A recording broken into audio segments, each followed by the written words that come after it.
안녕하세요. 저는 작년에 이혼한 30대 초반 공무원입니다. 결혼한 지 고작 2년 반 만에 결국 이혼을 하고 말았네요. 그것도 아주 이상한 시댁을 만나 맘고생 많이 하고서 말이죠.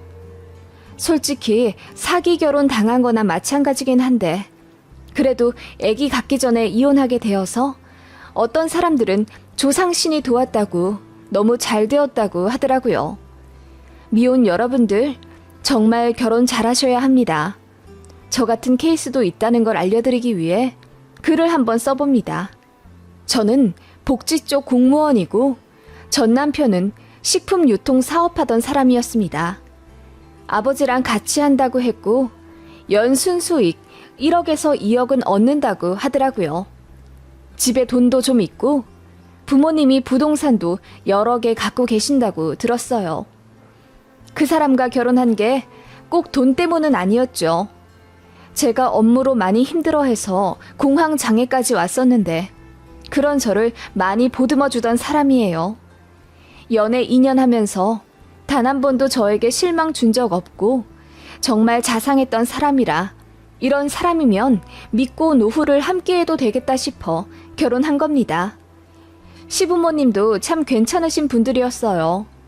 아들 결혼하는데 집 해주는 게 당연하다며 경기도 신도시 아파트 하나 마련해 주셨습니다. 공동 명의도 남편 명의도 아닌 어머님이 갖고 계시던 아파트 중 하나를 내어주신 거지만 정말 감사했어요. 요즘같이 집값 비싸 결혼 문턱에서 좌절하는 시대에 보금자리 마련한다는 게 쉬운 일이 아니잖아요. 예물 예단 문제로 조금 삐그덕하긴 했지만 그건 다른 것에 비해 문제 될 것도 아니라 그냥 넘어가겠습니다. 아무튼 크게 문제 삼을 것 없는 시댁이었죠. 그래서 저도 잘하고 싶었습니다. 시댁이랑 저희 신혼집이랑 차로 40분 정도 거리였기에 1, 2주에 한 번 정도 가서 식사하고 오고 그랬어요. 제가 직접 음식해 시부모님 초대하기도 했고요. 제가 좀 살가운 성격이라 어른들한테 잘하는 편이에요. 그래서 시부모님도 저보고 진주 같은 며느리라고 표현하시며 좋아하셨습니다. 남편도 그런 저에게 고맙다고 했고 결혼 6개월 차까지는 정말 행복했어요. 불행이 스며들기 시작한 건 돈 문제가 불거지면서부터였습니다. 저희 신혼집이 어머님 명의 아파트였어요.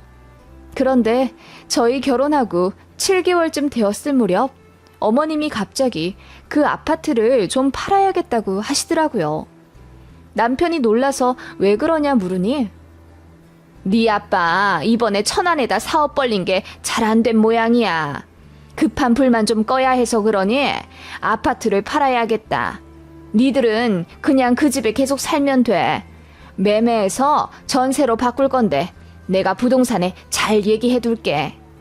라고 어머님이 말씀하시더군요. 좀 놀랐지만 어머님이 워낙 태연하게 말씀하시길래 저는 호들갑 떨 수도 없었어요. 그렇게 저희 신혼집 집주인이 어머님에서 다른 사람으로 바뀌었죠. 아는 사람한테 판 거라서 저희 부부 사정 잘 이해해 줄 거니 갑자기 이사 갈 일은 없을 거라고 어머님이 호언장담 하셨습니다. 그런데 계약자가 바뀌자마자 집주인이 저희더러 나가라고 하더라고요. 실거주 할 거라면서요. 저희는 이미 돈 3천만 원 들여 인테리어 싹 바꾸고 살고 있던 상황인데 너무 어이가 없었죠. 그래서 어머님께 어떻게 해야 할지 여쭤보았죠. 그런데 처음과 다르게 어머님이 저에게 화를 내며 나가라고 하면 나가야지 뭐. 공짜 집에서 그만큼 잘 살았으면 된 거지. 나더러 이제 뭐 어떻게 하라는 거야. 라고 하시더라고요. 어떻게 보면 맞는 말이기도 하죠. 어찌되었던 저희는 어머님 아파트에서 기생하며 살았던 거니까요. 그래도 오래오래 살 줄 알고 몇천 들어 인테리어까지 싹 했는데 억울하잖아요. 게다가 그건 전부 제 돈이었어요. 그래서 어머님 보고 어떻게 해달라는 게 아니라 저희도 난감해서 미치고 팔짝 뛸 노릇이라고 하니 어머님이 한숨을 쉬며 아버님 사업이 잘 안 되고 있으니 저희가 이해할 수밖에 없다고 하시더군요. 그렇게 한순간에 저희는 살던 집에서 쫓겨났고 급하게 대출받아 24평짜리 구축 아파트 전세로 들어가게 되었어요.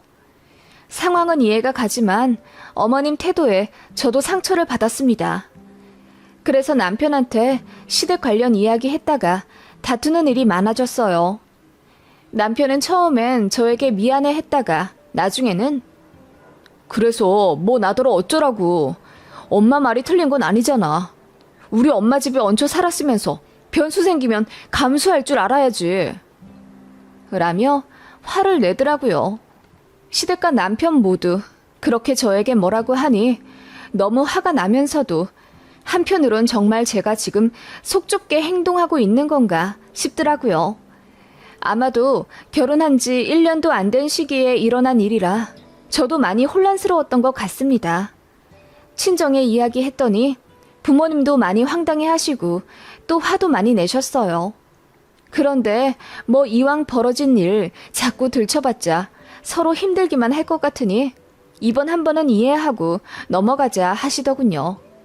그런데 엄마가 저를 불러내 조용히 말씀하셨습니다.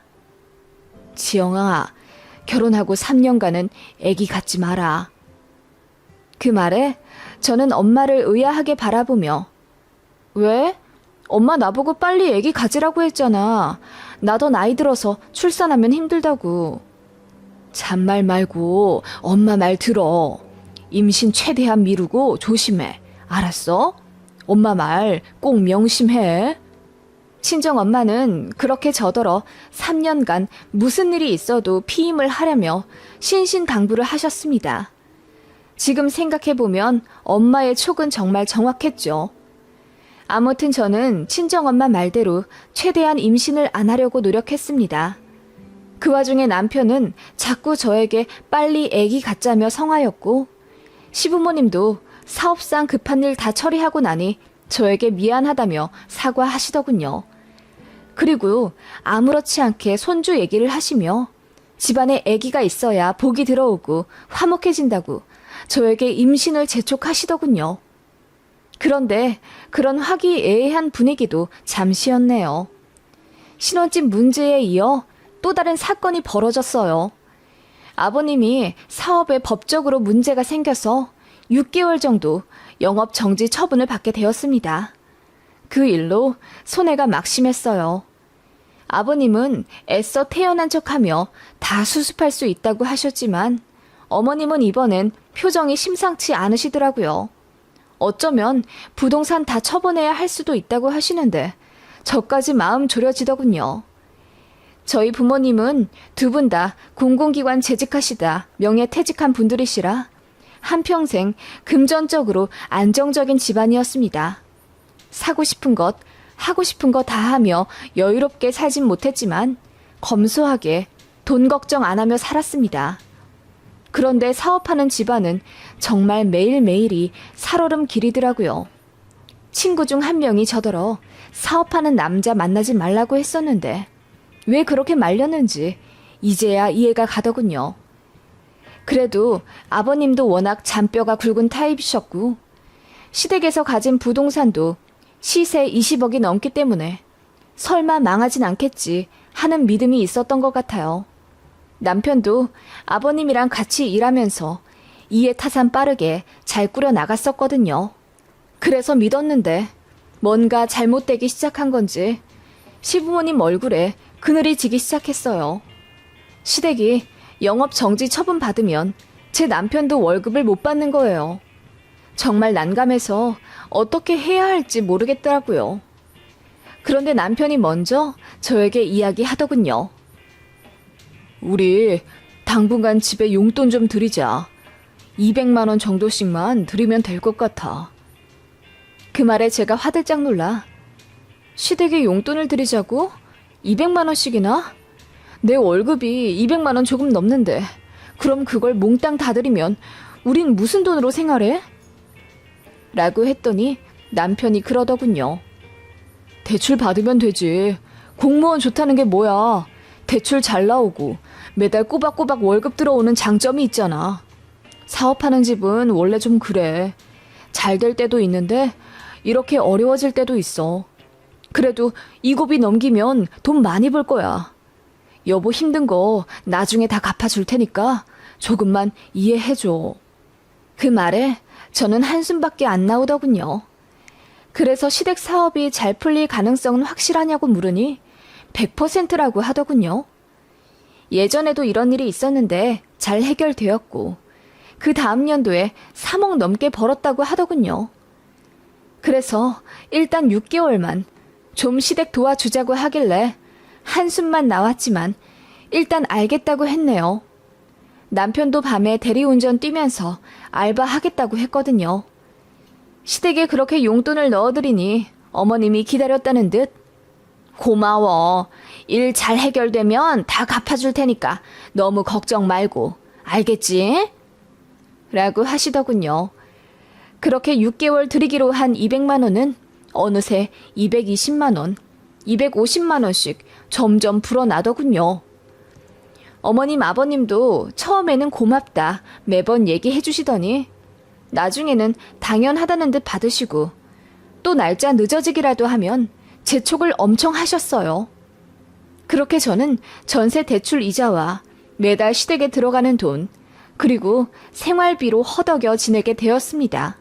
남편이 밤에 대리운전 알바를 한다고 해도 벌어오는 돈이 150만 원 남짓이었기 때문에 사실상 별 도움도 안 되었고요.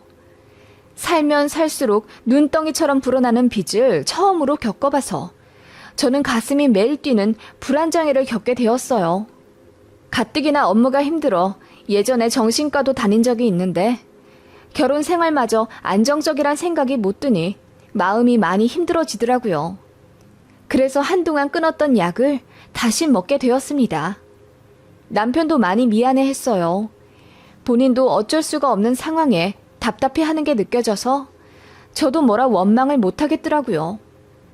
6개월 안쪽으로 해결된다던 시댁 사업은 설상가상 다른 일이 터져 결국 파산 위기까지 놓여지게 되었습니다. 시어머니가 부랴부랴 가지고 있던 부동산들 다 처분했는데도 잘 안 풀리는 것 같더라고요. 시부모님 두 분 다 서초며 양재며 관공서와 변호사 사무실, 세무사 사무실 매일같이 드나드는데도 결국 해결을 못하셨는지 머리 싸매고 누우셨습니다. 그리고 저 결혼한 지 2년쯤 되었을 때 시댁 사업이 완전히 부도가 났어요. 시댁 아파트까지 내놓아 팔았는데도 수습이 안 되어 빚이 거의 12억 정도 남게 되었습니다. 저는 정말이지 이해가 안 가더라고요. 어떻게 사업이 망한다고 한순간에 빚이 생기지? 싶었는데 자세히 알아보니 아버님이 무리하신 부분이 있더라고요. 일은 이미 벌어졌고 수중에 남은 건 빚뿐이니 어머님이 대성통곡을 하시더라고요. 아버님은 끊었던 담배에 손을 대셨고요. 남편은 관련 계통으로 취직하면 된다지만 아무래도 본인도 같이 몸담았던 가족 회사다 보니 많이 힘들어했어요. 저 역시 막막하더라고요. 이대로 계속 저는 시댁에 생활비 들이며 살아야 하는 건가 싶어서 눈앞이 아찔해져 오기 시작했어요. 그런 제 맘을 눈치챈 건지 남편이 저에게 엄청나게 잘하기 시작하더라고요. 제가 떠나기라도 할까 봐서인지 집안일도 더 하고 혹시라도 제 심기 거슬릴까 말 한마디 조심하더군요. 그런 모습을 시어머니가 아니 굽게 보셨어요. 시부모님이랑 같이 칼국수 집에 가서 식사를 하는데 남편이 제 젓가락을 챙겨줬어요. 그 모습을 본 시어머니가 갑자기 제 앞에 있는 수저를 집어 던지시더라고요. 너 우리 아들 돈 없다고 노예 부리듯 하는 거니? 우리한테 돈 좀 해줬다고 갑질하려는 거야? 어떻게 네 남편 엄마 앞에서 내 아들을 그렇게 막대해? 그 모습에 저는 너무 놀라 눈물까지 나왔습니다. 남편이 서둘러 수습하려고 엄마, 사업 문제로 너무 예민해지신 것 같아. 그냥 내가 하고 싶어서 하는 거야. 와이프 고생 많이 하잖아. 라고 했더니 어머님이 그 말에 더 날뛰시며 고생을 하긴 뭘 고생을 해. 사무실 가만히 앉아서 돈 따박따박 받아먹는 공무원이 세상사 뭘 안다고. 가족끼리 원래 서로 힘들 때 돕고 그러는 거지. 나는 니네 결혼할 때 뭐 안 해줬니? 나중에 사정이 그리 되긴 했지만 아무튼 니들 집도 해줬잖아. 그러면서 엉엉 우시더군요. 그 바람에 칼국수 집에 있던 사람들 다 어안이 벙벙한 채로 저희를 보길래 창피해서 밥도 제대로 못 먹고 나왔습니다. 그날을 계기로 저는 시댁에 왕래하지 않겠다 선언했고 남편도 받아들였습니다. 그랬더니 시어머니가 더 노발대발 하시더군요. 가뜩이나 힘든데 며느리가 도리도 안 한다면서요. 그쯤 되니 이혼 생각이 절로 나더군요. 출근해 일하는데도 눈물이 줄줄 나와 정신과 약 없이는 하루를 버티기가 힘들었습니다. 그래도 머리와 가슴은 따로 노는지 저에게 절절매는 남편에게 어쩐지 연민이 생겨 고민이 깊어지던 나날들이었어요. 그러다 결국 이혼하게 된 결정적인 사건이 있었습니다. 어머님이 사업이 잘 안 풀린 걸 제 탓을 하기 시작하더군요. 아들 결혼 전엔 분명 잘 되던 사업인데 어쩌다 이렇게 되었을까? 집안에 사람 잘못 들어오면 망한다더니 그 짝은 아닐까 싶네. 너 태어난 시가 어떻게 되니? 내가 잘 아는 집에 가서 사주 좀 봐야겠다. 라고 하시며 제가 시댁에 폐를 끼친 원인 제공자 마냥 몰아붙이시더라고요. 그래서 저도 말도 안 되는 말씀을 하시네요. 어떻게 아버님 사업이 저 때문에 망해요? 이미 몇 년 전에 잘못 처리하신 일로 문제가 눈덩이처럼 불어나 이렇게 된 건데요. 어머님도 힘들어서 그러신다는 거 알지만 저 역시 마음이 너무 괴로워요. 라고 했더니 어머님이 아무 말 않고 저를 째려보시더군요. 그러더니 결국 어머님이 제 친정에 전화를 했나 보더라고요. 사부인, 나 지영이 시엠이 되는 사람입니다. 그동안 잘 계셨죠? 네, 사부인. 사업으로 힘들어 하신다고 들었습니다. 몸 건강히 잘 챙기세요. 그렇게 안부 인사를 주고받으시다가 시모가 본론을 꺼내셨다더군요. 다름이 아니라 지영이가 몇 시에 태어났죠? 태어난 시 말입니까? 우리 지영이 새벽 5시 동틀 때 태어났죠. 그건 왜 물으시는지요? 아, 지영이가 아무래도 우리 집안이랑 잘 안 맞는 것 같아서 내가 잘 아는 집에 가서 좀 물어보려고요. 네? 그게 무슨 말씀인지요? 친정엄마가 화들짝 놀라 묻자 시어머니는 그냥 그런 게 있다며 전화를 끊으셨다더군요. 엄마한테 그 얘기 듣고 나서 저는 열불이 터져 미치는 줄 알았습니다. 시어머니는 그렇게 제 태어난 시를 들고 점집에 가 사주를 보았다더군요. 그런데 그 역술인 말이 저랑 남편이랑 상극이라 남편이 잘 안 될 수밖에 없는 관계라고 했대요. 그 말을 듣고 시어머니가 난리를 치며 저희 집에 찾아오셨더라고요. 너 때문 맞잖아. 잘 되던 사업이 왜 한순간에 망하나 했어. 다 너 때문이야. 라며 저에게 삿대질하며 따지시더군요. 저도 맞서 싸웠지만 어머님의 흥분에 당할 재간이 없더라고요. 그렇게 서너 시간 저에게 퍼부어 대고 나가신 후 어머님은 제 친정에 전화를 거셨다더군요. 시댁 망한 게 저 때문이 맞으니 책임지라고 했답니다.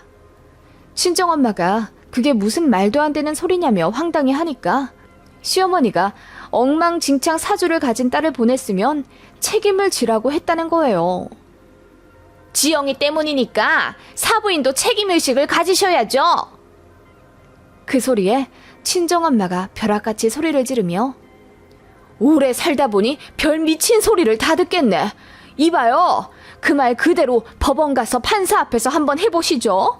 당신 정상인 취급받는지 안 받는지 확인해 봅시다. 라고 했더니 시어머니가 움찔하며 전화를 끊으셨다더군요. 친정에서는 난리가 났습니다. 저를 빨리 이혼시키겠다며 오빠까지 나섰고 남편은 엉엉 울며 제발 이혼만은 하지 않게 해달라며 빌었어요. 그런데 정말 말도 안 되는 일이 또 일어나고 맙니다. 시어머니가 제 친정에 또 전화를 하셨다더군요. 친정엄마가 바로 욕 싸붙일 준비로 받았는데 웬일로 시어머니가 고분고분히 미안하다고 사과했대요. 내가 많이 힘들어서 예민했어요. 실례를 범해서 죄송합니다, 사부인. 그 말에 친정엄마는 아무 말 안 하셨다더군요. 그러자 시어머니가 이렇게 얘기했다는 거예요. 지영이 참 좋은 애라는 거 저도 압니다. 일이 안 풀리기 전까지는 우리도 참 화목한 사이였어요. 그런데 세상사가 다 그렇지 않습니까? 항상 좋은 일만 있을 순 없어요. 불행이 찾아오기도 하지만 결국 가족의 힘으로 이겨내는 거죠. 힘들다고 어찌 가족을 버립니까? 그죠? 그렇게 혼자 떠들던 시어머니가 갑자기 엉엉 울더니 사부인도 지영이가 힘든 거 싫으시잖아요. 그쵸? 시집간 딸이 잘 살아야 하는데 이런 모습 보여 미안합니다. 그래서 말인데 사부인께서도 저희한테 힘을 좀 주실 수 없으신가요? 우리가 이번 고비만 잘 넘기면 돈도 더 많이 벌고 지영이한테 다 갚아줄 겁니다. 결혼한 지 얼마 안 돼요. 이런 일을 당한 지영이도 참 딱하지만 액대만 셈 치지요. 앞으로 잘 살려고 그러는 겁니다. 그러니 사부인도 한 번만 우리를 믿고 라고 하시길래 친정엄마가 답답한 듯 외치셨대요. 그래서 하고 싶은 말이 뭔데요? 그게 내가 알아보니 사부인 살고 계신 집이 지금 시세로 7억이 넘어가더라고요. 그거면 일단 급한 불은 끌 것 같은데 어떻게 좀 도와주실 순 없으신지요? 따님 생각해서 같이 갚아주신다면 내가 이 은혜는 정말 평생 잊지 않고 살겠습니다. 시모 입에서 나온 말은 정말이지 놀랍도록 어이가 없었습니다. 친정엄마는 경악해 소리를 질렀고 무조건 내 딸 이혼시킨다고 난리를 치셨답니다. 그러니 시어머니가 슬그머니 끊으셨다던데 그 얘기 듣고 저는 정수리까지 소름이 돋더라고요. 어떻게 사돈댁 아파트까지 넘볼 생각을 하죠? 시모가 정신이 나갔다는 생각밖에 들지 않았습니다. 저는 그 얘기를 남편한테 얘기하고 이제 더 살 자신이 없으니 이혼하겠다고 했어요. 그러자 남편이 눈물을 펑펑 쏟으며 자기는 절대 이혼 못한다고 하더군요. 그래서 결국 소송이 시작된 거죠. 어차피 지금 살고 있는 아파트도 제 명의 전세였기 때문에 바로 부동산에 얘기해 내놓았습니다. 그리고 저는 짐 빼서 친정에 들어갔고요. 남편도 결국 시댁으로 갔나 보더라고요. 그런데 시댁도 작은 빌라 월세살이 하던 중이라 남편더러 원룸 얻어 나가라고 했나 보더라고요. 그걸로는 되지 않아 정신적 피해 보상과 시댁에 돈 들였던 거, 신혼집 인테리어 했던 것까지 전부 청구해 위자료로 제시했습니다. 위책이 남편에게 있다는 것이 확인되었고 보상은 그중 일부만 인정되어 2,500만 원만 지급받는 걸로 판결이 났습니다. 전 남편은 저랑 이혼하고 술독에 빠져 살았고 그 바람에 건강이 엄청 안 좋아졌다고 들었습니다. 그 모습 보고 전시모 속이 뒤집어졌다고 하더군요. 그리고 전시모 전시부는 재기할 가능성이 전혀 없다고 하네요. 죽을 때까지 빚 갚으며 힘들게 살겠죠. 이혼 정리되던 마지막 날에 전시모가 저에게 전화해 한 번만 다시 생각해 줄 수 없냐고 애절하게 물어보던 게 기억이 납니다. 저는 대답도 않고 끊었고요. 이래나 저래나 저는 손해본 게 많은 결혼이었습니다. 하지만 이번 결혼으로 저는 너무 큰 교훈을 얻었어요. 절대 함부로 사람을 믿어서는 안 된다는 것을 말입니다. 그리고 아기 갖기 전에 이혼하게 되어 얼마나 다행인지 모릅니다. 친정엄마 말씀 듣길 잘한 것 같아요. 만약 아기가 있었다면 이혼이 많이 어려웠을 것 같아요. 물론 하긴 하겠지만 쉽지 않았을 것 같다는 이야기입니다. 저는 이혼 후 상담받으며 마음이 많이 정리된 상태입니다. 그리고 든든한 친정 부모님 덕분에 자괴감에 빠져 허우적대는 불행도 없었어요. 누군가는 고작 이혼이라는 결말이냐고 비웃겠지만 저는 지옥 문 앞에서 유턴한 기분이라 아주 행복합니다. 결혼 생활 중에 이상하다 느끼면 본인의 촉을 무시하지 마세요. 사람은 심한 공경에 처하면 상대방에게 잘못을 떠넘긴답니다. 절대 당신의 잘못이 아닌데도 말이에요. 결혼을 한 사람이든 안 한 사람이든 모두 행복한 삶 사셨으면 좋겠어요.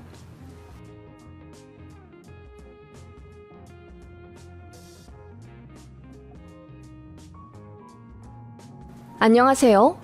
저는 경기도 외곽 도시에서 카페를 운영하고 있는 아이 둘 엄마입니다. 처음에 막막하기만 했던 카페도 개업 3년차 넘어가니 익숙해지고 인터넷으로도 판매를 시작하니 매출 이익이 크게 늘어 요즘은 한 달에 순수익 700만 원에서 800만 원 정도 번답니다. 알바생 1명 고용하고 저는 거의 평일에만 일하니 주말에 아이들과 함께할 시간도 있고 돈도 버니 참 행복합니다. 물론 이렇게 되기까지 친정에서 큰 도움을 주셨어요. 감사한 마음을 늘 지니며 살고 있습니다. 카페를 창업하면서 친정이랑은 더욱 돈독해졌는데 시댁이랑은 사이가 완전 소원해졌어요. 아니, 거의 연락을 안 하고 산다고 봐야죠. 지난 명절에도 안 갔으니까요. 이혼한다고 난리친 이후로는 제가 안 가도 시댁에서 딱히 터치 없으세요. 남편도 저에게 며느리돌이 바라지 않고 그냥 이대로만 평화 유지하길 바라는 모양이에요. 이렇게 될 수밖에 없었던 참 기막힌 일이 있었답니다. 남편은 여동생이 있는 장남입니다. 신우는 남편보다 2살 어리고 저랑 동갑이에요. 곧 죽어도 저에게 새언니라고 부르지 않더군요. 항상 옳게 하고 저를 불렀습니다. 제 나이가 지금 30대 후반인데 신우는 결혼하지 않았어요. 그리고 자리도 못 잡아 다니는 회사가 자주 바뀌는 편이었습니다. 지역 이동도 어찌나 자주 하는지 분명 몇 달 전까진 서울에 살고 있었는데 명절에 만나 이야기해보면 부산에 가 살고 있다고 하더라고요. 그리고 그 다음 명절에는 대구에 가 있기도 했고요. 그런 식으로 종잡을 수 없는 사람이었고 워낙 실증을 잘 느껴 그런지 남자도 오래 못 만나더라고요. 저 결혼할 때까지만 해도 신우도 만나던 남자와 결혼 준비를 하는 것 같았는데 파혼하고 한동안 남자 안 만나는 것 같더라고요. 그런 신우를 어머님은 늘 딱하게 여기고 눈물 지으셨습니다. 에휴, 불쌍한 우리 딸. 운 안 좋아서 대학 한번 미끄러지더니 인생이 안 풀리네. 그때는 지 좋다는 남자도 있었는데 그놈이나 잘 잡아서 결혼시킬 걸 그랬나 봐. 걔가 지금 세무사인지 뭔지 하고 있다던데 그런 놈한테 시집 갔으면 지금 고생 안 하고 떵떵거리며 잘 살 텐데. 어머님은 그렇게 신우의 지난 날을 회상하며 신우가 운이 안 좋아 일이 안 풀린다고 하셨습니다. 그런데 대학에 아깝게 미끄러진 것도 아니고 신우는 원래 공부 안 하던 날라리였고 전문대 넣으면 붙었을 텐데 마음에 드는 과가 없다고 해서 그냥 대학 진학 안 하고 바로 알바했다고 들었어요. 그마저도 서너 달 하다 관두길 거의 10년 했다고 했고요. 대학도 안 갔는데 이렇다 할 경력도 없으니 취직하기 더 어려워지는 건 당연한데 어머님은 그걸 운이 없다고 표현하시더라고요. 게다가 자꾸 세무사 남자 이야기를 꺼내시는데 제가 그 얘기를 정확히 알아요. 신우를 좋아한 게 아니라 신우가 그 남자를 좋아했었어요. 그래서 고백을 했는데 까였고 신우가 오기가 생겨 딱 일주일만 사귀어보자고 했는데 그걸 그 남자가 응했나 봐요. 혹시나 해서 사귀어봤는데 역시나 신우가 별로인 걸 알고 일주일 조건 딱 되자마자 헤어지자고 했는데 신우는 세상 슬픈 시련 겪는 사람처럼 몇 달을 울고 불고 했다더군요. 그게 거의 20년도 다 되어가는 이야기인데 하도 남자가 없으니 어머님도 그 사람 얘기를 자꾸 꺼내며 아쉬워하시는 것 같았어요. 너무 당황스러웠지만 어머님의 신우 걱정이 대단해 보였기에 쉽사리 얘기를 꺼낼 수가 없었습니다. 신우랑 저랑 동갑이니 저도 안타까운 마음에 직장이라도 한 곳에서 진득히 다녀보자고 했어요. 그렇게 안정적인 직업을 갖게 되면 소개팅도 들어오고 그러니까요. 그렇게 조언을 했더니 신우가 올케가 내 입장 되어 봤어? 나는 안 맞는 사람이랑 1초도 같이 못 있어. 그리고 난 남 밑에서 일 못하는 성격 같아. 나한테 자꾸 지시하면 너무 짜증나더라고. 라고 하길래 제가 사회생활이 다 그렇지 않느냐. 남의 돈 받는 게 그럼 쉬운 일이겠냐고 얘기했더니 시어머니가 저 멀리서 저희 얘기를 듣다가 한 걸음에 달려와 제 등짝을 때리더군요. 아무리 그래도 네 신우인데 무슨 조언을 하고 그러니? 가뜩이나 둘이 동갑인데 올케인 네가 먼저 조심해야지. 기분 상할 이야기는 하는 게 아니다. 라고 저를 혼내시더군요. 그때가 저 결혼한 지 2년 정도 되었을 때였고 저는 임신 중이었어요.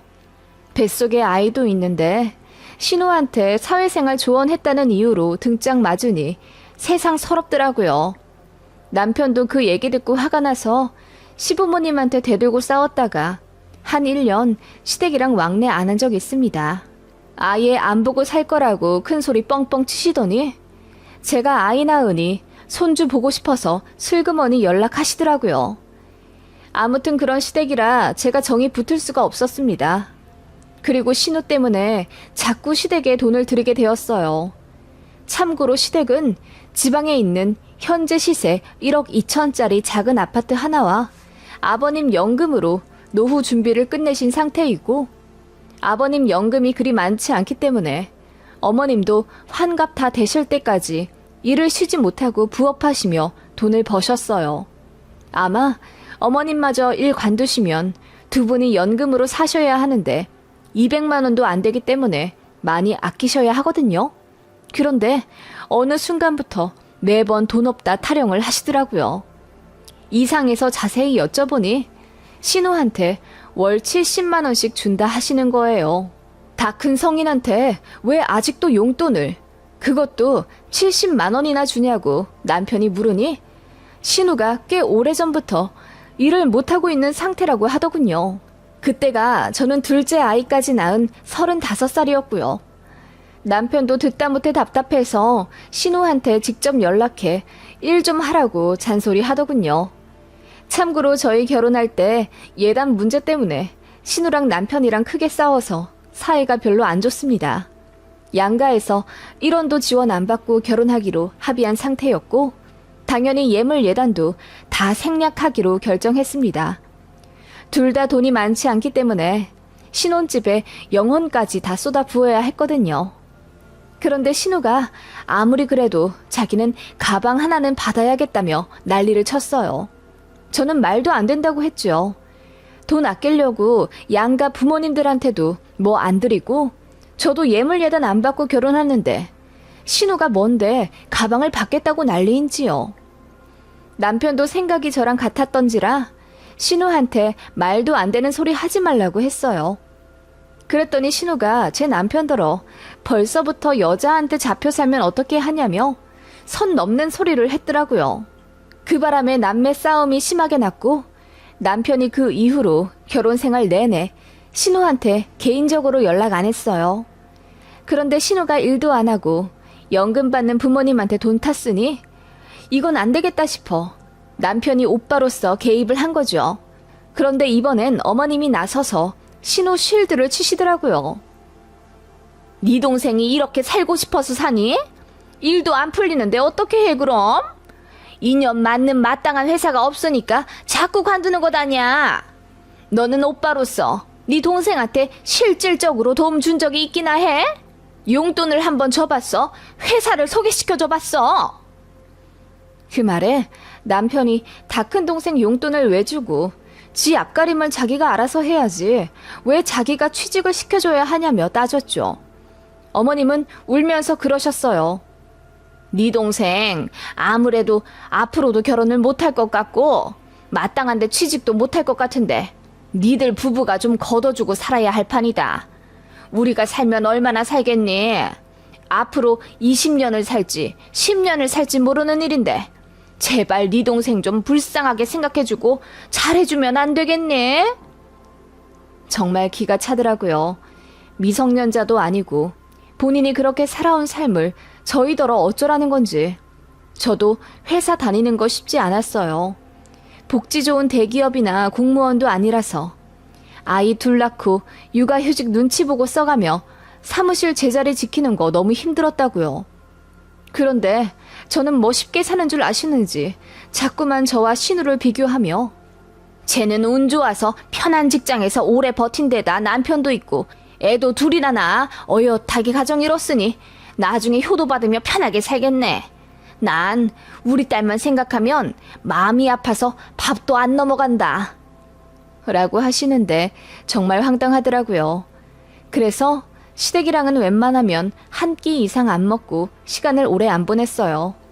시간이 길어지면 불쌍한 신우 인생 타령하시며 저희더러 좀 도와달라는 식으로 애절한 눈빛을 쏴대셨거든요. 그래서 저도 둘째 낳고 회사 관두게 된 상황이라 정말이지 제 코가 석자인 상황이었어요. 그래서 용돈은 꿈도 꾸지 말라고 시댁에 단호하게 이야기했더니 시무가 저에게 한동안 오래 삐졌습니다. 그러거나 말거나 신경 안 쓰고 있었죠. 그즈음 친정에서 오랫동안 골치 아프게 소송하고 있었던 땅 상속 문제가 해결되어 친정아빠 앞으로 3억 2천 정도 들어오게 되었습니다. 그래서 나중에 어떻게 될지 모르니 저랑 제 동생에게 미리 재산 증여 해주고 싶다며 1억 정도씩 주겠다 하셨죠. 나중에 주는 것보다는 지금 당장 돈들이 필요한 나이이니 현실적으로 빨리 해주는 게 낫겠다 판단하신 거예요. 너무 감사했습니다. 그래서 그 돈으로 집 대출 갚는 데 쓸까 하다가 더 늦기 전에 제 꿈을 위해 도전해보고 싶었습니다. 남편도 그리하라 밀어주었고요. 저는 회사 다니면서 바리스타 자격증을 땄고 제과 제빵에 관심이 무척이나 많았어요. 그래서 꼭 베이킹 카페를 운영해보고 싶었습니다. 친정에 말씀드리니 카페 차리는데 도움을 주겠다 하시더라고요. 제가 사는 곳이 경기도이긴 하지만 서울 인접한 땅값 비싼 곳도 아니라 도전하는데 크게 무리가 없어 보였어요. 그래서 집 근처로 목 좋은 곳 잘 탐색해본 후 보증금 5천에 월세 50만 원짜리 1층 상가를 계약해 카페를 차렸답니다. 친정 부모님께서 가게 집기 구입하는데 도움을 주셨고 보증금도 빌려주셨어요.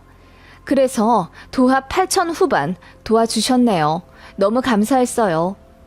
그렇게 저는 카페 사장님이 되었네요. 커피 위주가 아닌 베이커리 맛집이 되고 싶었고 인터넷으로도 판매하려고 루트를 많이 고민했습니다. 첫 달은 당연히 적자였죠. 그래도 그 다음 달부터는 조금씩 입소문이 나서 그런지 50만 원, 130만 원 이런 식으로 차츰차츰 수익이 나기 시작했어요. 돈도 돈이지만 점점 자리 잡아가는 제 가게의 모습에 뿌듯하더라고요. 인터넷 주문도 많이 들어와서 처리하느라 많이 바빴지만 행복했습니다. 그런 제 모습에 친정 부모님께서는 저 대학 합격했을 때보다 더 기뻐하셨어요. 제가 좋아하는 일을 찾아 꿈을 실현하고 있으니 누구보다 응원 많이 해주셨고요. 남편도 집안일 열심히 하고 애들 잘 보는 걸로 저를 격려해 주었네요. 시댁에서도 관심을 많이 가져주시더라고요. 특히 시어머니가 저 창업 초창기부터 하나부터 열까지 꼬치꼬치 다 캐물어 보시더군요. 보증금부터 월 관리비, 사업자 등록, 재료 사입 같은 것까지 아주 세세하게요. 신우도 카페 차리는 것에 관심이 있어서 저 하는 것 보고 괜찮으면 하나 차려주고 싶다 하시더라고요. 그래서 도움 되시라고 자세히 알려드렸습니다. 그랬더니 돈이 이렇게나 많이 들어가는 줄 몰랐다며 난감해 하시더라고요. 그래서 보증금 제외하면 그렇게 많이 들어가는 것도 아니고 만약 망하게 되면 중고로 팔 수 있으니 나쁘지 않다고 설명도 해드렸죠. 그렇게 제가 한 1년 정도 운영하는 동안 어머님이랑 신우가 제 가게에 서너 번 찾아왔네요.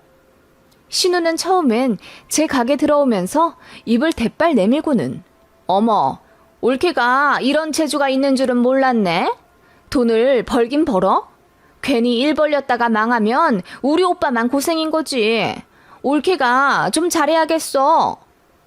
라며 시큰둥한 반응을 보이더니 제가 한 달에 300에서 400만 원씩 벌기 시작하면서 눈빛이 달라졌습니다.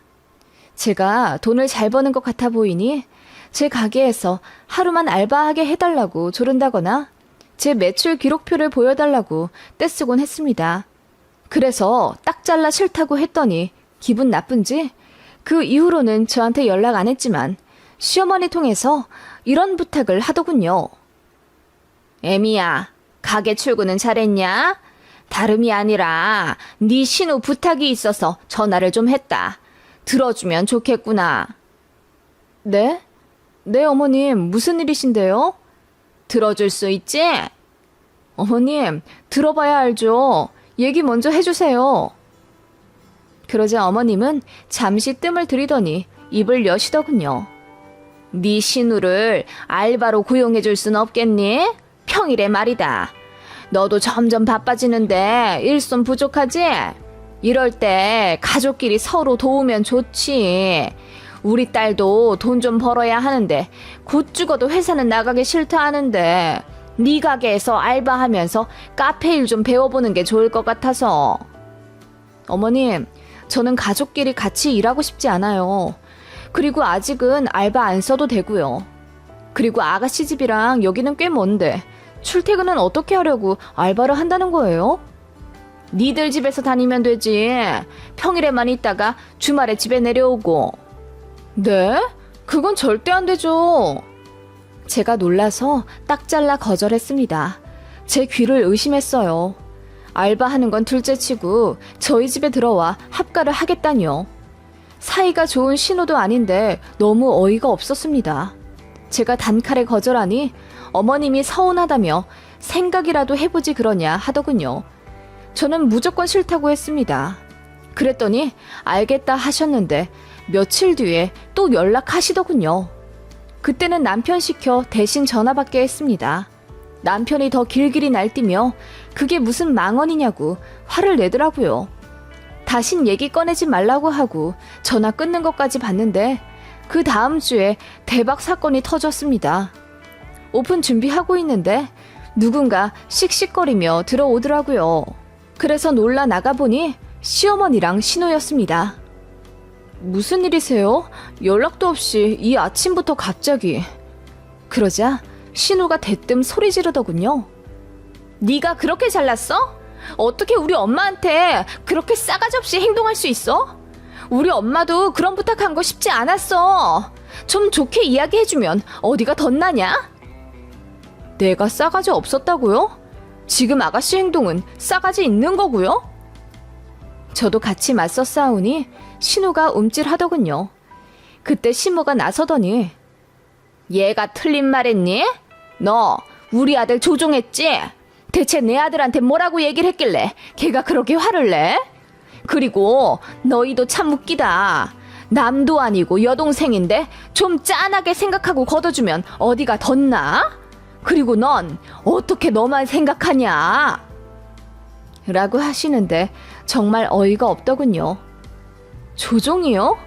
아니, 막무가내 아가씨를 우리 집에 보낸다고 하질 않나. 알바를 시켜달라고 하니 애들 아빠가 더 창피해 하던데요? 그러니까 화를 냈겠죠. 내가 그리 말하라 시켰겠어요? 그리고 생각해보세요. 아무리 가족 사이라도 알바로 고용하는 건 다른 문제인데 저도 근태를 봐야 하지 않겠어요? 아가씨가 회사를 진득하니 다닌 적이 있긴 하냐고요. 성실하지도 않고 나한테 막말하는 걸로 봐서 싸가지도 없는데 제가 뭘 보고 아가씨를 믿고 알바를 시켜요? 저도 화가 나서 소리를 지르며 대들었습니다. 그랬더니 신우랑 시모 둘 다 입이 쩍 벌어지며 당황해 하더군요. 저는 늘 조용조용한 사람이었고 웬만하면 참는 올케이자 며느리였거든요. 잠시 뒤 시모가 정신을 차린 듯 저에게 삿대질을 하며 너는 그래서 안 되는 거야. 결혼이라는 게 뭐니? 남자 좋아서 그냥 같이 살면 망고 땡이야? 상대 가족도 끌어안는 게 결혼이다.